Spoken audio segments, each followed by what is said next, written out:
hubannaaf ogummaa naaf kennii maaloo qulqullummaa kophaa koo hin deemuu danda'e si malee eenyuufan milkaa'e nanawwee hubannaaf ogummaa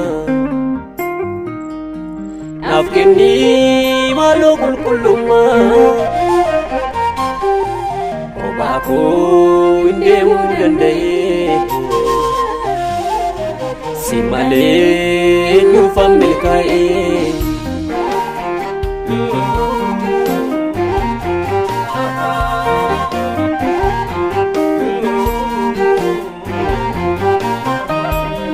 karaa koomni imala harka kee ana barbaachisa gaafa qofaa ta'u isatu ija na guuchisa eenyurees imalee abdaddee nama harka laalu bira koo yoo ta'e nama koo wajjin waliin caalu si malee ammaalan eeggadha kan boriif kan guddaammadha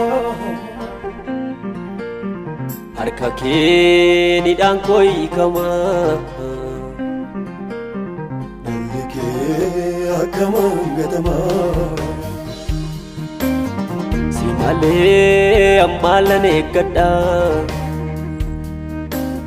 kan boriif kan guddaammadha harka kee nidhaan koo hiikamaa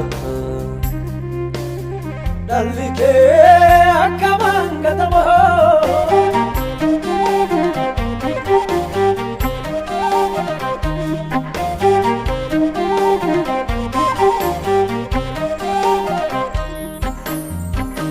keessa gowwaa hubannaa hin qabne isa sossoobamu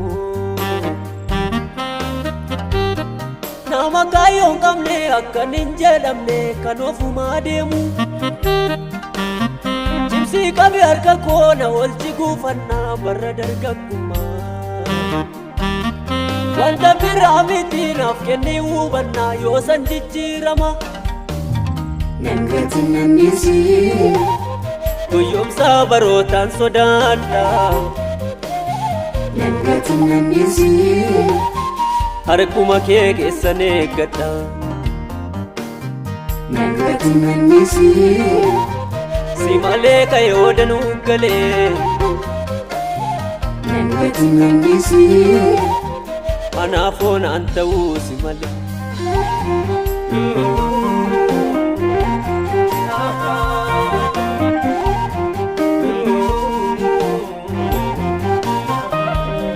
yeroo mul'atanii danuu karaa irratti hafaniiru